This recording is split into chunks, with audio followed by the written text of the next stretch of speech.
Hi, welcome back to my channel. My name is Liv. I'm an independent author. My second novel, Lost and Found, came out when you're watching this, like a week and a half ago. I'm gonna try to upload this midweek because the weekend video I'm planning is the 5 fun facts with spoilers that I promised.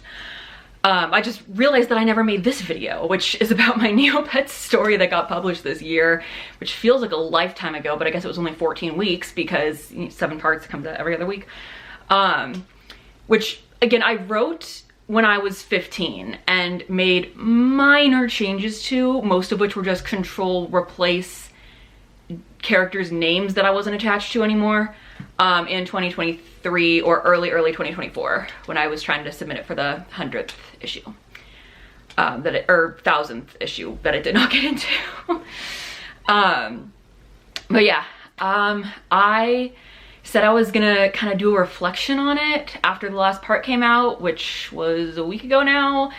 And just thank you guys so much for being patient with me with just everything, with like my actual like book content, and the few people who were like only subscribed to me for my Neopets content.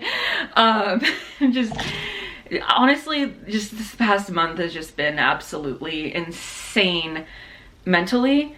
And it's like, it's not even like I mean, like, yes, I'm not in a great place mentally, but it's like, I'm like in a place where it's like, I get these bursts of like, I can be creative, I can do things, I can be productive, I can make content, I can talk to people, I can be normal. And then like 2 hours later, I'm like, why do I even bother trying? This was not supposed to be a rant about my mental health.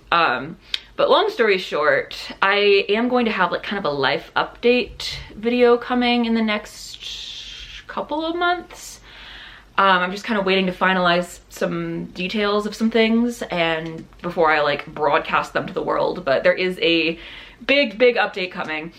But you are here for my Neopets content if you clicked on this video. So I am going to be reviewing the series that I wrote when I was 15 and barely made changes to 13, however many years later I tried to submit it the first time, because I did not look at it when I tried to resubmit it back in January, which is when I got accepted.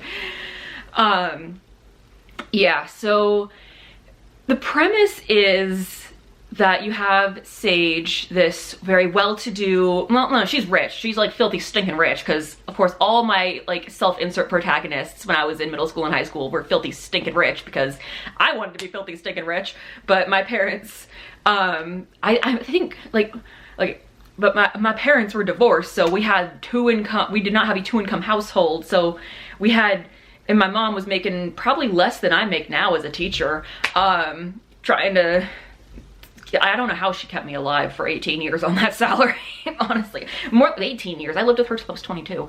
Anyway, so all my self-insert characters were very wealthy. And like I very much established this, like she is a painted Neopet. Back when, like in 2011, that was kind of like not as easy to achieve as it is nowadays, because the Neopian economy in 2011 was nowhere near what it is now. Like the amount of free money you can get on the site now, you used to have to grind. Like 1,000 Neopoints used to be a lot to my like 10-year-old self. I was like grinding at Yuzuki Frenzy, being like, I need 1,000 points so I could buy an angel puss for my Neopet. Like I look at some of the Jelly Neo's price history of some of the stuff that I was like saving up for in 2008, I guess is when they started, and I'm like, I was saving that much? But yeah, so she was painted and she had a pet that was also painted. And she lived in a big Neo home, and she was a famous within her school writer. And she had the best friends in the whole world, and her life was perfect and nothing could take her down. Except for the fact that I'm just gonna call it what it is, her boyfriend, because on Neopets you can't really say that, at least you couldn't in 2011 when I wrote that. I don't know if you can now, but like her boyfriend, her best guy friend, her boyfriend, moved away, and she's very upset about that. So but the good news is her class is going on a field trip to Mystery Island, which is where he moved to. So she's like, I'm gonna see him again while we're here, except then they're on a reserve that's away from the main part of the island. So she's like, well, there's no way for me to see him now. And then she gets in a huge fight with her friend group, and she's like, you know what? screw this, I'm gonna sneak off the reserve and go see my boyfriend and come back and nobody's gonna notice that I was gone. And that's her plan. But then she like has this like insane nostalgic panic attack while she's like trying to get off the reserve, like trying to get out of the mountains to the main part of the island. And she like realizes, she's like, I can't do this. Like, am I insane? This was a stupid idea. And she just like has like this nostalgic like episode where she just like flashbacks to all her childhood memories, and she's like, my friend group is ruined and I have all these memories of them. And it was very much me in the height of my teenage depression, just thinking about how good my childhood was and how my life had not been that good probably since the 5th grade.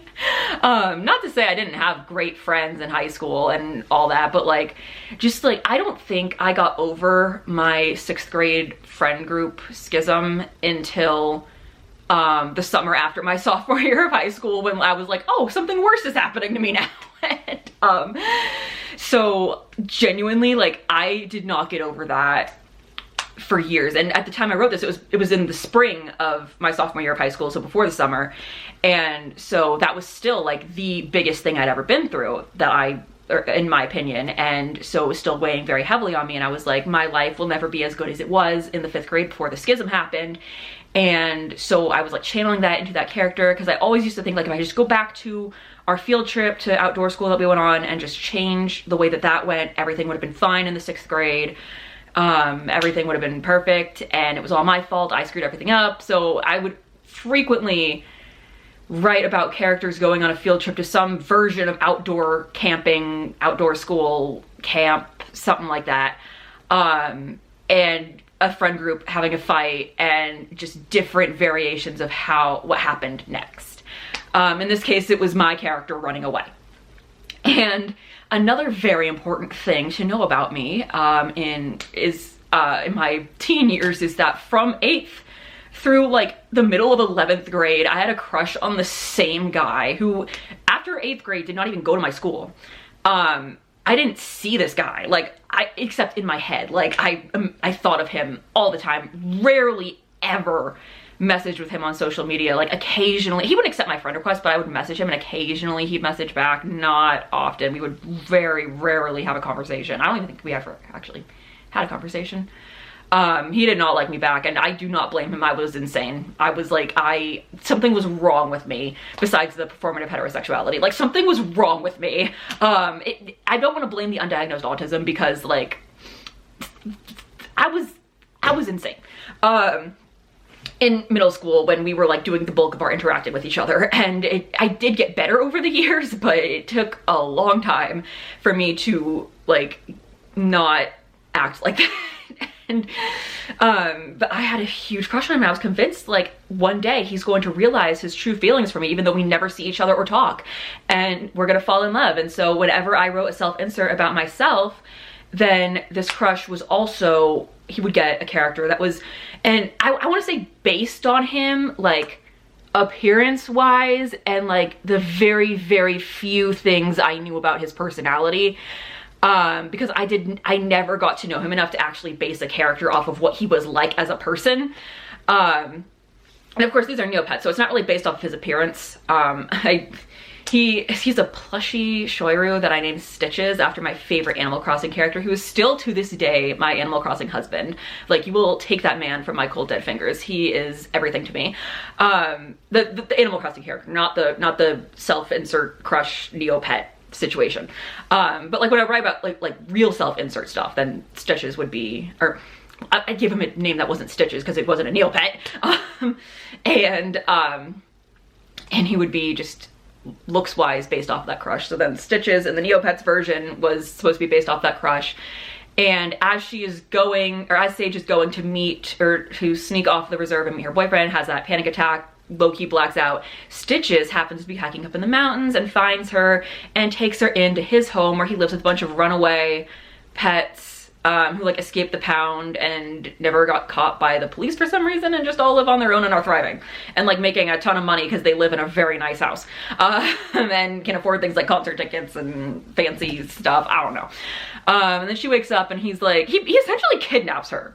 He's like, I read your journal after you blacked out and I brought you back to my house, which is nowhere near the mountains that you blacked out on. I was just out there hiking at night for some reason. But I brought you back to my house and I read your journal and I've decided you're not going back until we find your boyfriend because you are, like, you can't give up on your dreams. Like the constructs of life are not important, are not nearly as important as your dreams of seeing your boyfriend. The fact that you are going to get expelled from school and your entire friends, family, teachers, everyone is going to be worried about you and probably sending police after you, not important. You're not going back up there till you find your boyfriend and have that moment that you're dreaming about.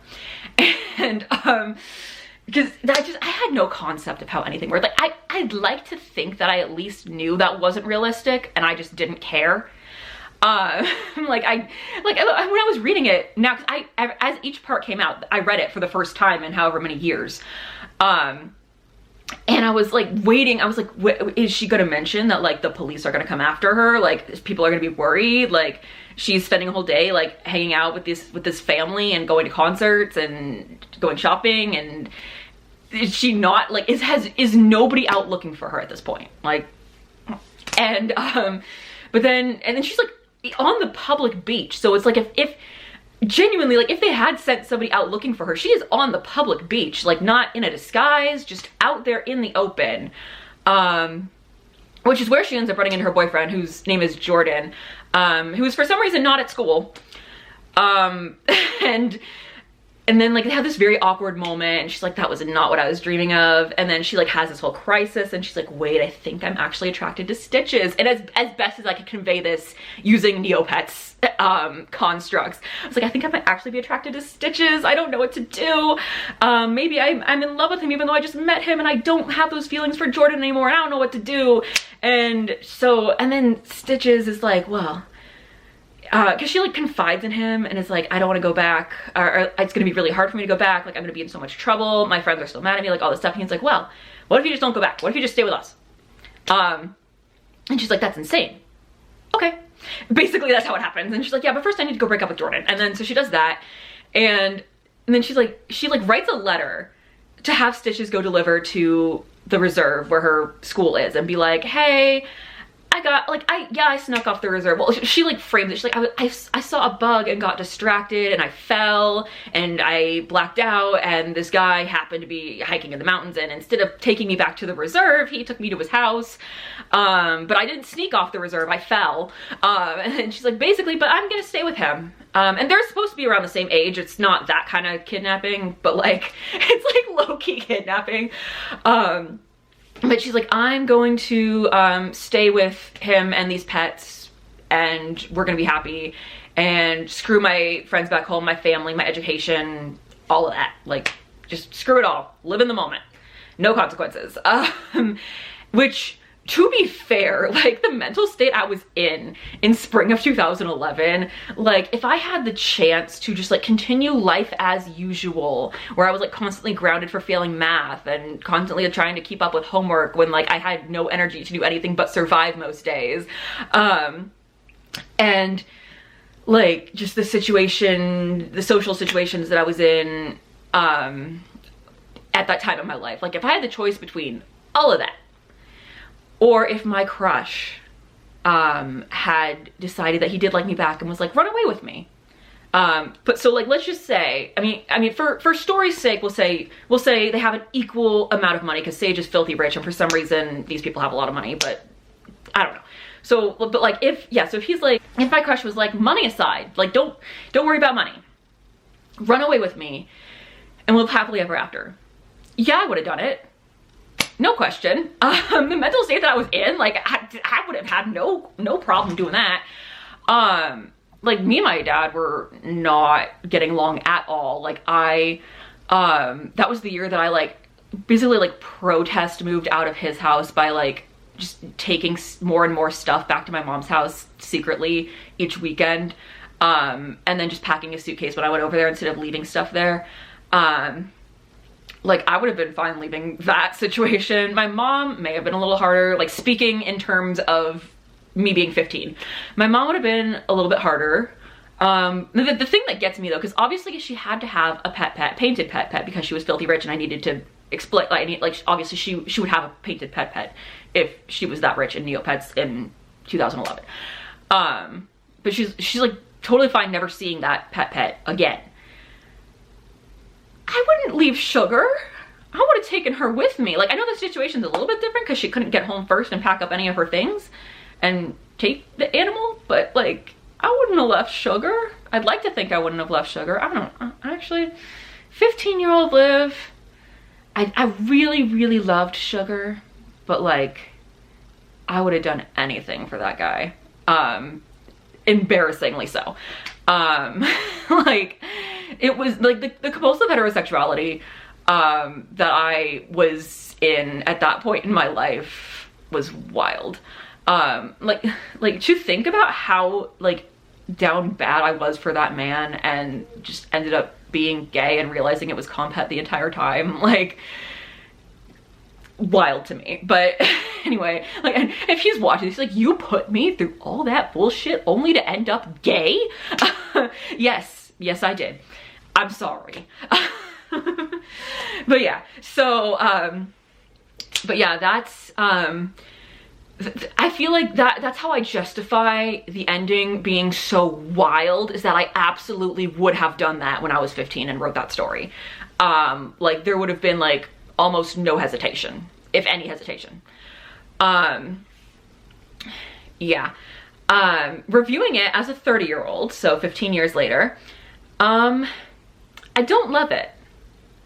There's a lot that I would have done differently. There's a lot of like things I would have done better with, like adding details, varying the dialogue a little bit, like building the characters a little bit more, building up the scenes a little bit more, more depth, just more depth in general I would have added. Certain plot points I would have taken a different approach to, definitely. Like, I know the whole, like, it had to end with her running away, but I feel like I would have taken a more realistic approach to it if I tried to write it nowadays.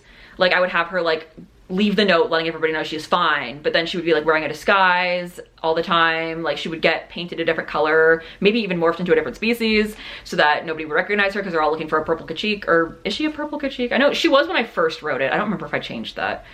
But like, I think even like, I know I just read it recently, but I have it so ingrained in my mind that she's a purple Kachik because my self-insert character was always a purple Kachik, that I think if I changed it, my brain would have just skipped over that. So yeah, that's that on that. Yeah, I feel like I would have, like, if I rewrote it today, which I'm not gonna do, anything that I submit to the Neopian Times in the future, like, I'm not gonna bother rewriting it that much. Mostly because like the actual like stories that I have planned after University Story are similar enough in plot to the only somewhat redeemable Neopets stories that I have on my old flash drive that I just wouldn't bother rewriting them, because I'd be like, I'm just writing the same book but with Neopets. So I would just kind of like change a few things here and there, but I don't know. But anything that I put out would not be like reflective of the quality of writing I can put out today. It would be like a time capsule of stuff I wrote when I was younger. And I don't even know if I'm, like, because I really want the avatars that you can get, because that's one of the things I do on Neopets now, is I try to get all the avatars. I've been trying to get Puzzles of the Past for like 2 weeks now. It's driving me insane. But yeah, that's yeah, so I might submit more, but it's just, I don't like having things tied to my name that are not reflective of the quality of writing I can create today. But I just feel like I don't have the special interest for Neopets that I had as a teenager, and I wouldn't be able to put the right amount of energy into rewriting them so heavily. So, especially when like the books that I'm writing now are like things that I took those Neopet stories, that the only ones that I think are a little bit redeemable, and just like rewrote that plot, but like it's similar enough that, like, you know, if I'm making any sense. I lost track of what I was even talking about, so I'm gonna wrap this up. But oh yeah, if I had to rate the story on a scale of 1 to 5, I give it about 3 stars. And I think that's just because I have empathy for the 15-year-old Liv who wrote it. And it might be like 2.5 without the empathy. But yeah, I will still respect it for being the time capsule of spring 2011 and one of the only things I ever fully wrote out in my notebook without immediately thinking of things I wanted to change before I was even done with the first draft. Because that's like only happened to me twice in my entire life, both for Neopets. Ever since I started typing stories instead of handwriting them. But yeah, that was Things Change. Again, I highly recommend you listen to One True Thing. Like, I will link the YouTube channel that has all of their songs, even the unreleased ones, and I will link their Spotify so that they can get some coin, because if they would like to like get back together just for if they would like to get back together just for one night and play a concert for me and play all of their songs, including the unreleased ones, you know, that'd be great. I've always said, like, when I get Taylor Swift money, like when my books blow up and I get that Taylor Swift coin, I'm going to find all the members of One True Thing and pay them $1 million to do a private concert for me, or more. If I have Taylor Swift money, I could definitely afford to pay them more. But yeah, highly recommend their songs. They're still to this day in my regular rotation. I don't listen to them as often just because they are very reminiscent of a time that my mental health was not great. But when my mental health is not great, they are going platinum. But like I try to listen to them a little more sparingly than I did years ago, just because like if I am in a good place, sometimes they can bring me back to a not so good place, you know? Because like their lyrics are so good. Like genuinely favorite band of all time. Yeah, I really hope none of them are secretly problematic now that I'm like glazing them so hard. But yeah, I know nothing about the actual like people in the band. I just know that the music is like the best thing I ever found as a teenager. But yeah, and if I had a choice between a Taylor Swift concert and One True Thing, I would choose One True Thing. Like if I had a choice between a private Taylor Swift concert and just any One True Thing concert, I would choose the One True Thing concert. That's how much that album like impacted my life. Anyway, this is getting so off topic, but yeah, that was Things Change. It was a lot, not gonna lie. There were things that I did enjoy about it. It is still nostalgic for me. It's just, I think the main thing is that it's not reflective of what I would be capable of writing nowadays. And there's just a lot of plot points that were very much written by a 15-year-old with failing mental health. And no, it was diagnosed at that point, diagnosed autism. But yeah, yeah, if you read it, if you enjoyed it, and you're too nervous to message me on Neopets, leave me a comment here and let me know how you liked it. If you didn't like it, that's also fine. Like I said, I didn't really like it. I'm running out of time on my camera. I will see you guys next time I make a video. Bye!